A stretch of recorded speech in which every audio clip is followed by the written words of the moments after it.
Hello travelers! Ang nakikita nyo ay ang Wat Phra or Big Buddha Temple sa Pattaya. Ang Buddha statue na ito ay may taas na 18 metro. Ang hagdan naman ay may 170 steps. Napakaganda ng view kapag ikaw ay nasa taas na ng temple.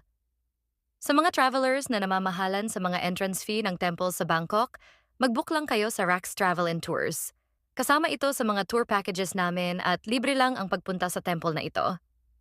Kasama din sa Pattaya package ang international buffet lunch sa Nong Nooch. Madaming tao ang nagpupunta sa temple na ito araw-araw. Maraming mga lokal ang sumasamba sa temple na ito. Kami mismo ay dito nagwi-wish, and guess what? Natutupad talaga. Pero syempre, tatrabahuhin mo din ang wish mo. Gusto mo itry? Ano pa inaantay nyo? Tara na!